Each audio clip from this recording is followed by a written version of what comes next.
We are going to do a reading from God's Word, and we are going to read from the book of Ecclesiastes. I want to read chapter 3 of the book of Ecclesiastes.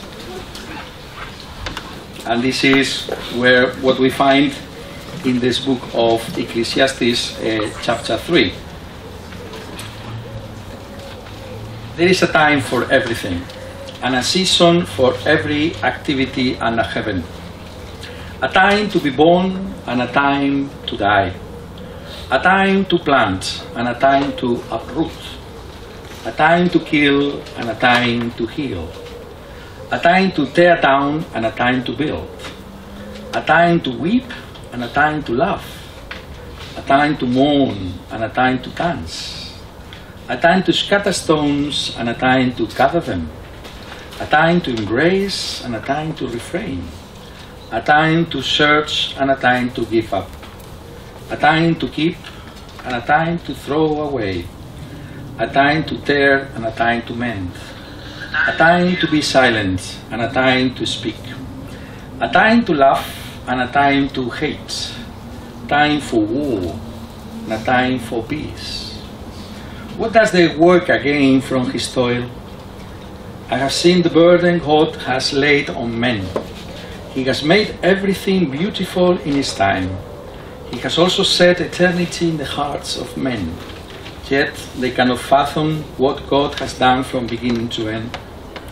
I know that there is nothing better for men than to be happy and do good while they live, that everyone may eat and drink and find satisfaction in all his toil.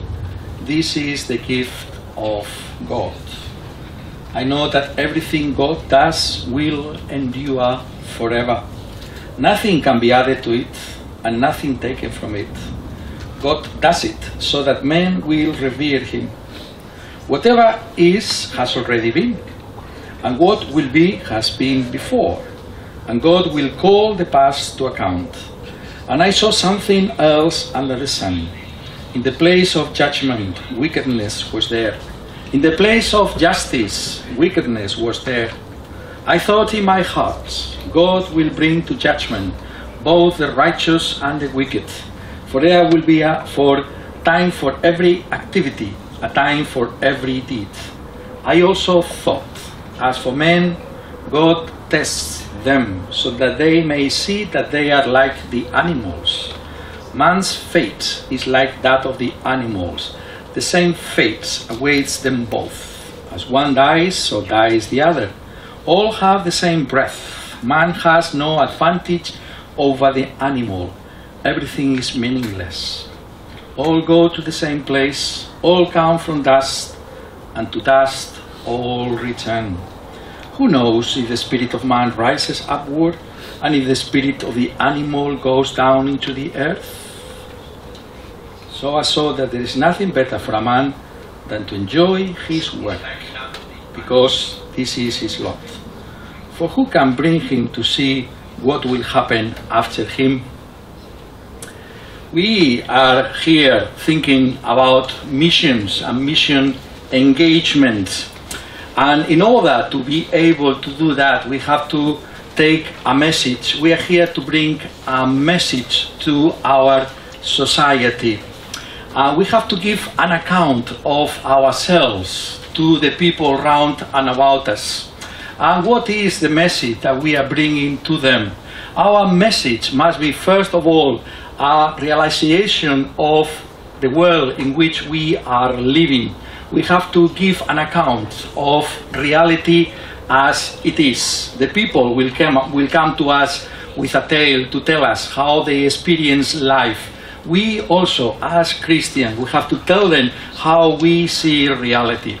And this book of Ecclesiastes is bringing us an account of reality.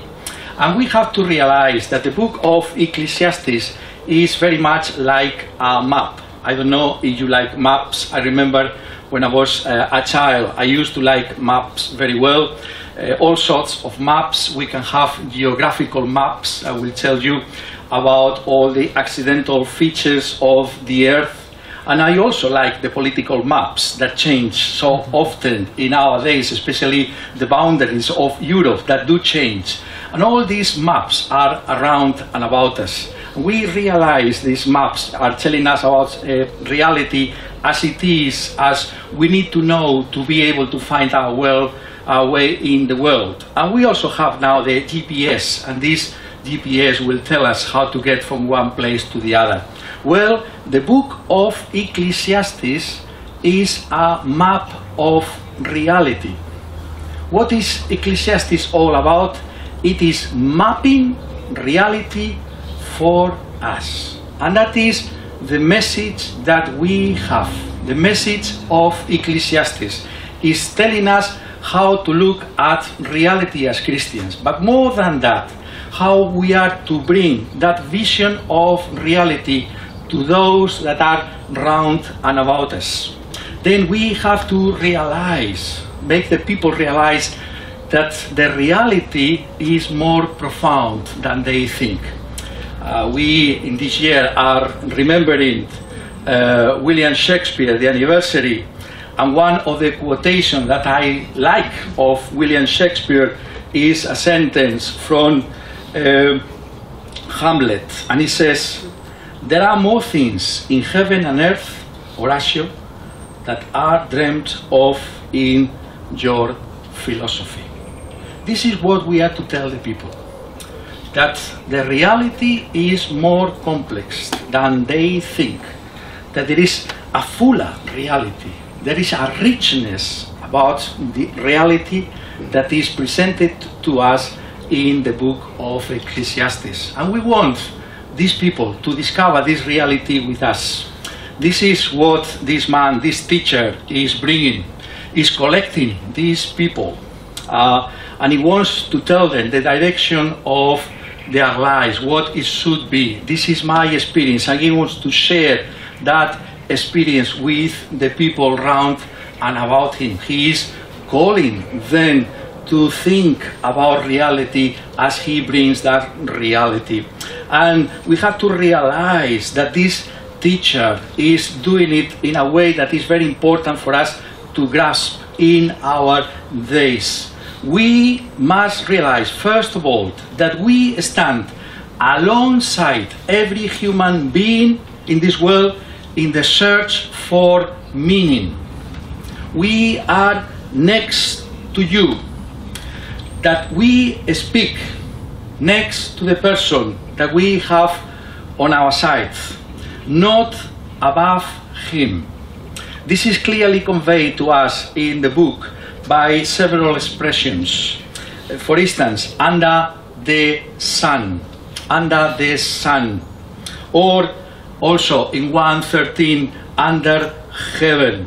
Is saying, this teacher is telling us that he's also somebody that is seeking and has sought the meaning of life. The first chapters is referring to the meaning of life in study, in pleasure, in work. He has been seeking this, and he has also experienced frustration, meaninglessness, anguish. He has faced injustice and death. This is the reality. We stand next to the people. So what Ecclesiastes is telling us, that in order to do mission, in order to evangelize, in order to be with the people round and about us, we have to be real. We have to be authentic people. No pretending anything, but realizing the depth of sin within ourselves, within us all. We are no different to these human beings round and about us. We also live under the sun and realize the fall of man. In other words, there must be a sensibility for the human predicament, for human experience, real and valuable as such, as that experience comes from God himself, the Creator. Not even sin can mar and will not mar the reality that every human being has the image of God. There is smoke, there was sometimes fire. And he does understand the meaning of that life. And he explores all the avenues of meaning. And he's saying to the people, look, I am with you in this search for meaning. And not only is he saying that, but he is doing it in order that he's able to be with those people. He's able to use that common human experience to drive them on, to bring them to a fuller realization of life. This is something that is very important for us to realize. He wants to engage the people. He wants to, if I can put it like this, to capture their thinking, so that from his own premises, from the way they are thinking, he can bring them to see the hopelessness of their situation. He's next to them to show, according to your conclusions, you are going to be hopeless. Whatever you say, I know what I am talking about. I also have sought for this kind of meaning. And this is something, a strategy that has been used throughout the history of the church. That is the strategy that is behind such a wonderful book as The City of God by Augustine. He is able to penetrate into the pagan thinking, and from there he is able to proceed to show the reality of the city of God that endures forever.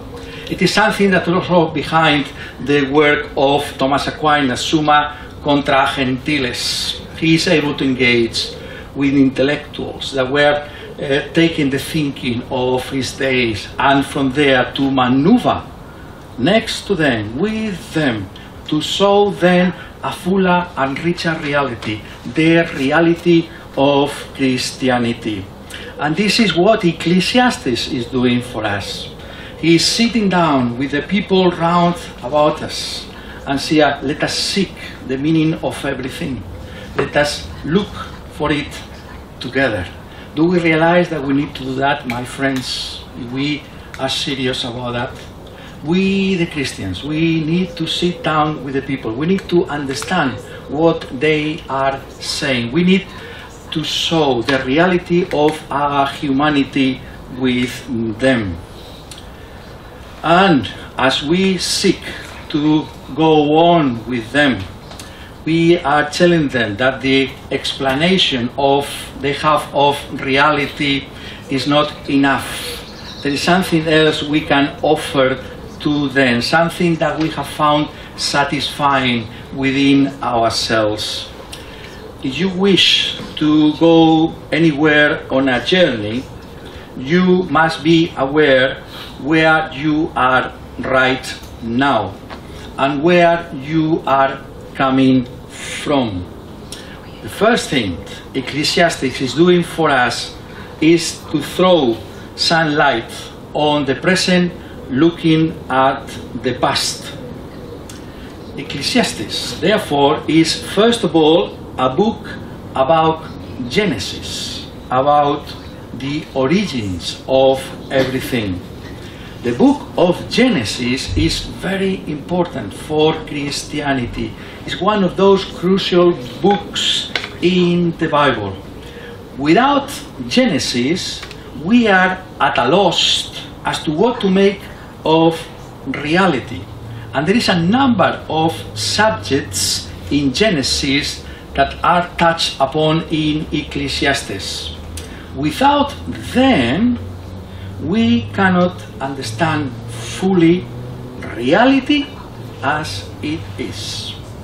In Ecclesiastes 7:29, it says, "Truly this only I have found, that God made man upright, but they have sought out many devices." Ecclesiastes is telling us, first of all, about creation, the doctrine of creation. Creation is good as it comes from a creator who is good. We see the goodness of creation in the way we are told to enjoy creation. In chapter 5, verses 18 to 20, this is what it says. Here is what I have seen. It is good and fitting for one to eat and drink and to enjoy the good of all his labor, in which he toils under the sun all the days of his life, which God gives him. For it is his heritage. As for every man to whom God has given riches and wealth, and given him power to eat of it, to receive his heritage and to rejoice in his labor, this is the gift of God. For he will not dwell unduly on the days of his life, because God keeps him busy with the joys of his heart. Ecclesiastes is commending God's creation. So, 8:15, I commended enjoyment, because a man has nothing better under the sun than to eat, drink, and be merry. For this will remain with him in his labor all the days of his life, which God gives him under the sun. And we can multiply the texts from Ecclesiastes in which he is celebrating the Creator by enjoying the good gifts that come from him. We are to follow the landmarks of creation. That is why enjoying creation is what we are commanded to do. We enjoy the gifts of creation and the work we do. Listen now to the great reformer, John Calvin. This is what he says. Now then, if we consider for what end he created food, we shall find that he consulted not only for our necessity, but also for our enjoyment and delight. Thus, in clothing, the end was, in addition to necessity, comeliness and honor, and in herbs, fruits and trees, besides their various uses, gratefulness of appearance and sweetness of smell. Were it not so, the prophet would not enumerate among the mercies of God wine that maketh glad the heart of man, and oil to make his face to shine. Psalm 104:15. The scriptures would not everywhere mention, in commendation of his benignity, that he had given such things to men. The natural qualities of things themselves demonstrate to what end and how far they may be lawfully enjoyed. Has the Lord adorned flowers with all the beauty which spontaneously presents itself to the eye, and the sweet odor which delights the sense of smell? And shall it be unlawful for us to enjoy the beauty and this odor? What? Has he not so distinguished colors as to make some more agreeable than others? Has he not given qualities to gold and silver, ivory and marble, thereby rendering them precious above other metals or stones? In short, has he not given many things a value without having any necessary use? Have done then with the inhuman philosophy which, in allowing no use of the creatures but for necessity, not only maliciously deprives us of the lawful fruit of the divine beneficence, but cannot be realized without depriving man of all his senses and reducing him to a block. We use creation, we celebrate creation, and we are telling the people round and about us that creation and the goodness of creation is pointing us to a good creator. The goodness there has to be explained. Why is there such goodness round and about us? That is a clue to the meaning of the university, of the reality of the universe. We are saying to them, this is part of the reality that you have to take into account. But also, in the second place, Ecclesiastes is a book about the fall. The fall. The fact of sin. It says in 7:20, for there is not a just man on earth who does good and does not sin. Or 9:3, truly the hearts of the sons of men are full of evil. Madness is in their hearts while they live. Therefore, Ecclesiastes is also a book that shows the reality of sin. What is sin? The best illustration I have come across of sin, the reality of sin, is to think about a sock with a hole. A sock with a hole. The hole does not have an existence of its own. It depends entirely on the existence of the sock, but it is at the same time an anomaly. It's not good to have this hole. It is Augustine that will remind us that sin is a parasite that infects and lives on the goods, the creation, but also there is good, but also there is sin. Sin that brings in decay. The world, our world, is full of the effects of sin. This man, Ecclesiastes, has his feet on ground. He sees clearly the effects of the fall. There is in this world tyranny, oppression, cruelty, injustice. 3:16, moreover, I saw under the sun, in the place of judgment, wickedness was there, and in the place of righteousness, iniquity was there. Or consider this other text.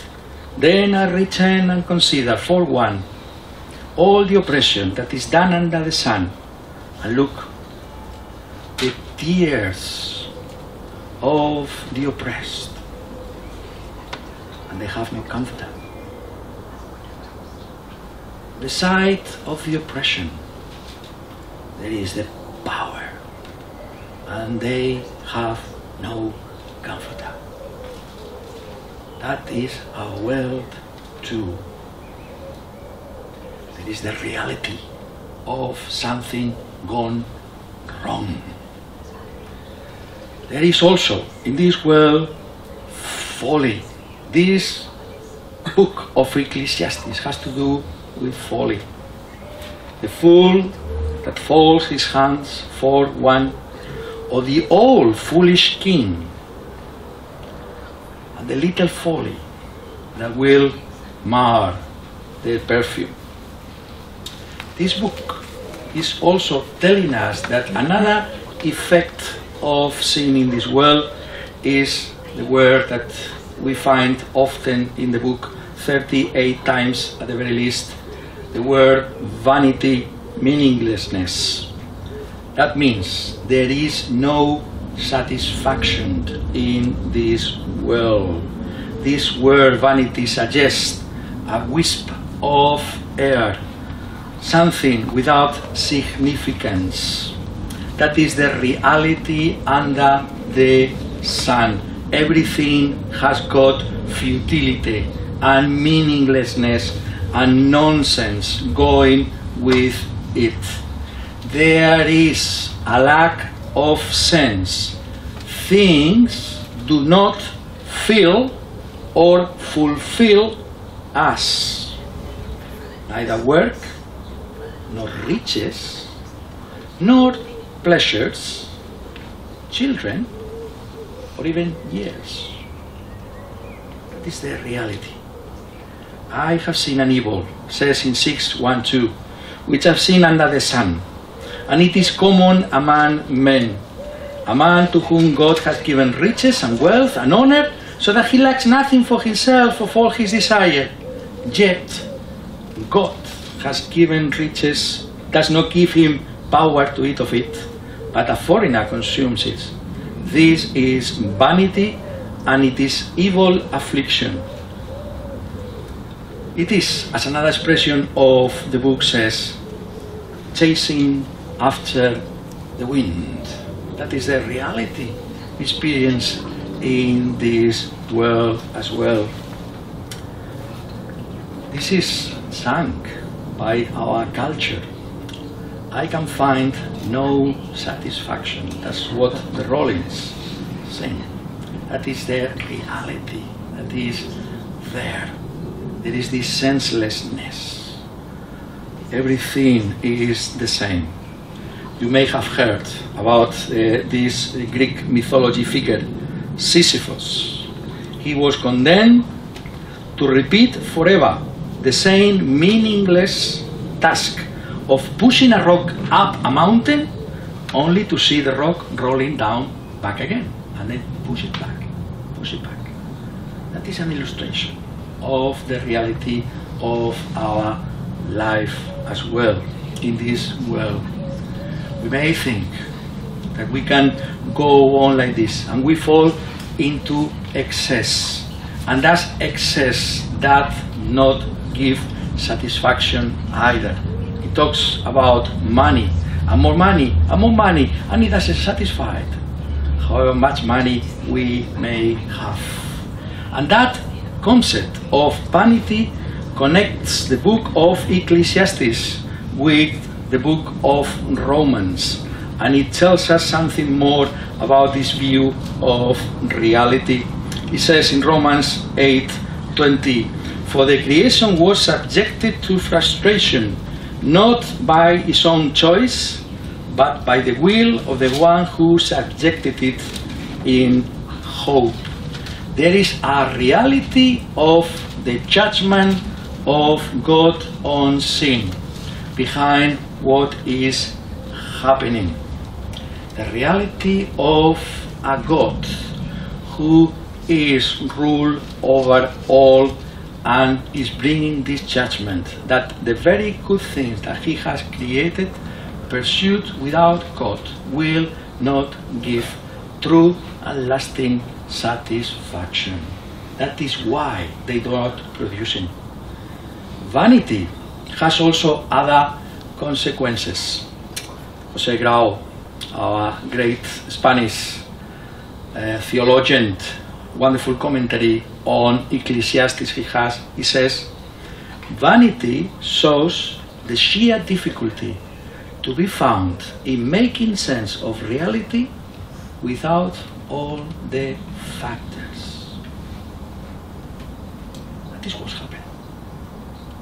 We do not make sense of everything around us without God. And you see what he is doing? This man is bringing the people with himself. And he's saying, I know what I am talking about. And I want you to know my own experience. So that, in the words of another wonderful commentator of Ecclesiastes, Jacques Ellul, the French man, in order to be prepared to hope in what does not deceive, we must first lose hope in everything that deceives. That is what we have to do, the people. Be with them, work with them to see the effects of the fall and give them an explanation, a reason why things are as such. Why there is no satisfaction. This is the reason. But Ecclesiastes is also about a book about providence. That's why we were reading in chapter 3. I like this chapter, a sonnet on time, in time.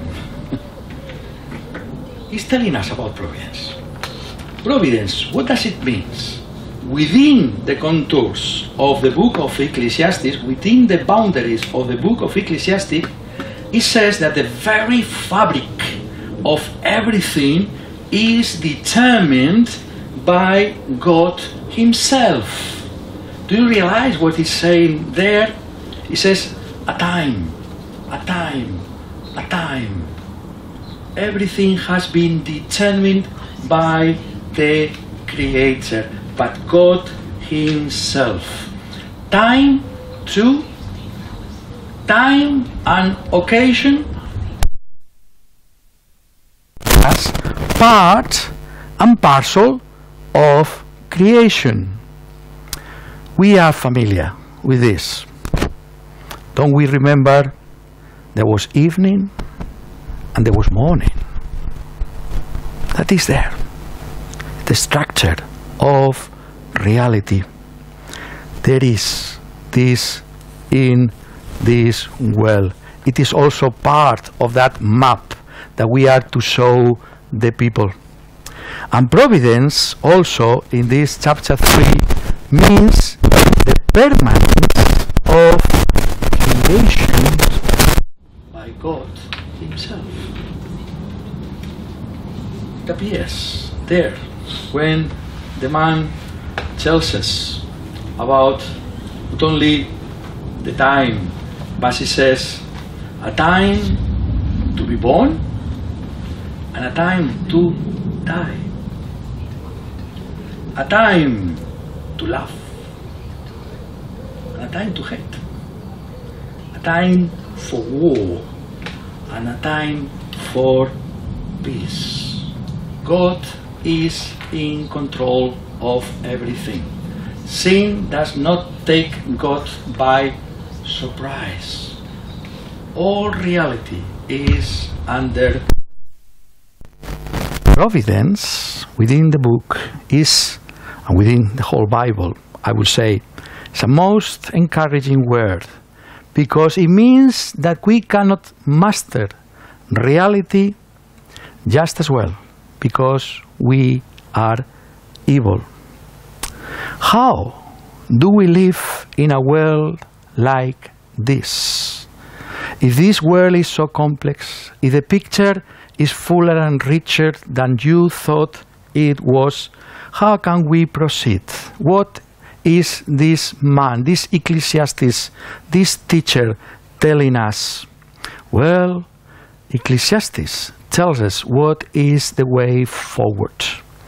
Ecclesiastes, like Job or Proverbs, is a wisdom book, is a reality that we have to live under it. What is wisdom? This is wisdom. Basically, how to live according to all of reality.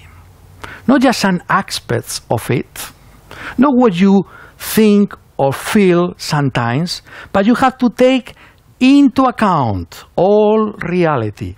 This is wisdom according to the Bible. We fool ourselves when we deny a part of reality. Do not deny either side of reality. We may not like what we find when we are on a journey, or when we are climbing and we find a rock and we are too tired, but it is there. What are we going to do about it? Are we going to deny reality?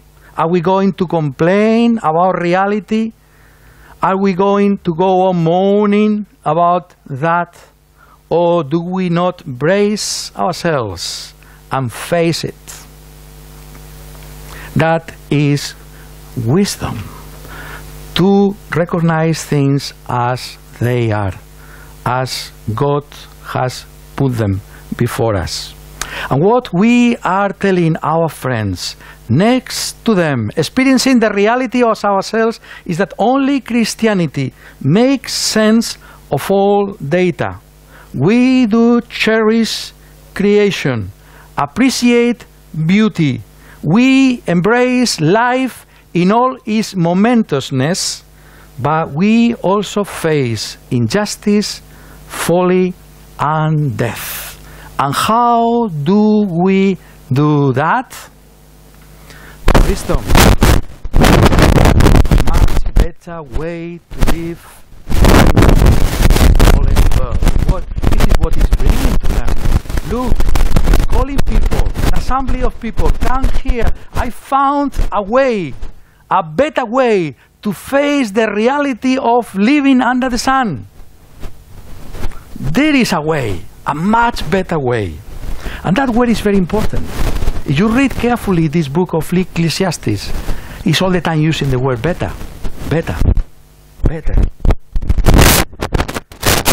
Wisdom, and that word better, is pointing us in a certain direction. Even GPS, you need to enter an address. Like, otherwise, are you going anywhere? This is wisdom. This is the clue to the meaning of reality. There is a direction there. There is wisdom. There is a better thing to do. Wisdom within the book is therefore a pointer to something better, to someone better. It is something of the wisdom that is given within the creation of God. I like that part of the wisdom. He's telling us in 4:9-12, 2 are better than 1, because they have a good reward for their labor. For if they fall, one will lift up his companion, but woe to him who is alone when he falls, for he has no one to help him up. Again, if two lie down together, they will keep warm. But how can one be warm alone? Though one may be overpowered by another, two can withstand him. And a threefold cord is not quickly broken. There is a better way to proceed. That is the wisdom. And therefore, my friends, what Ecclesiastes is telling us, is trying to impress us with, is that the picture of reality that is bringing is a better one. That the reality is much bigger than we think. We have to impress the people. Don't reduce your view of things. Don't be squeezed into that. You have to see other avenues of thoughts. The book emphasizes, finally, the unexpectedness of wisdom. And that is the point we are bringing the people to. We need to bring ourselves to that as well. Where is that?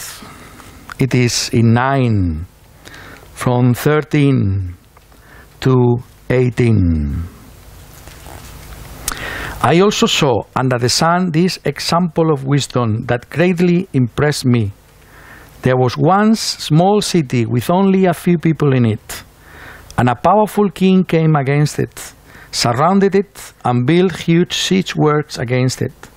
Now there lived in that city a man poor but wise, and he saved the city by his wisdom. But nobody remembered that poor man.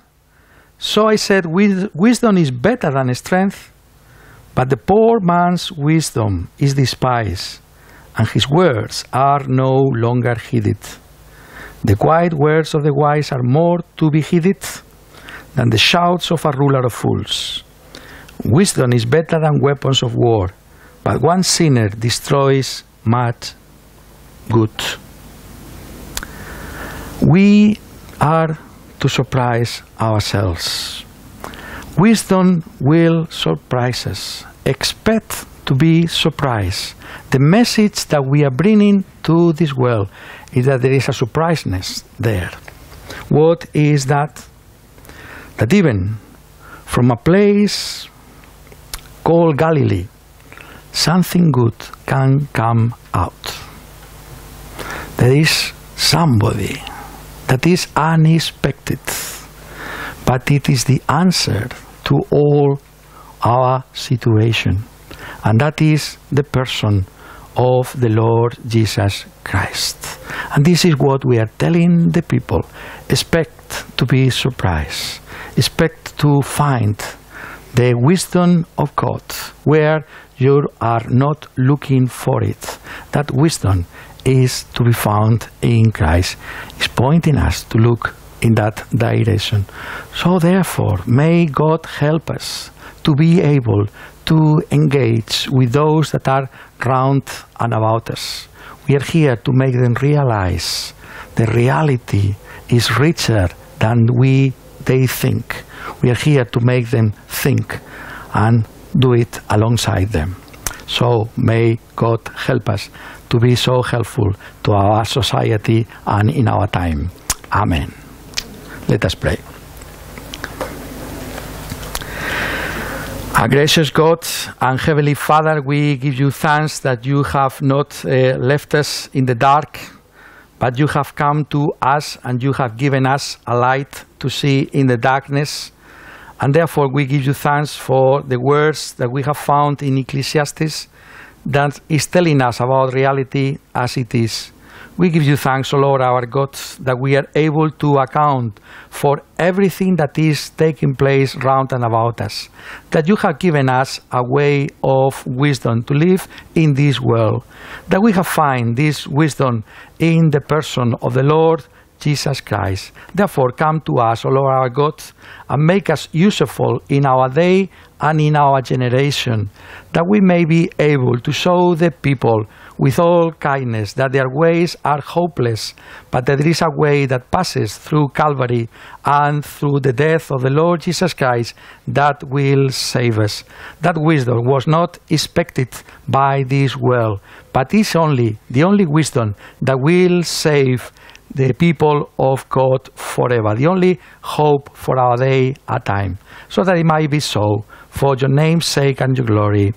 Amen.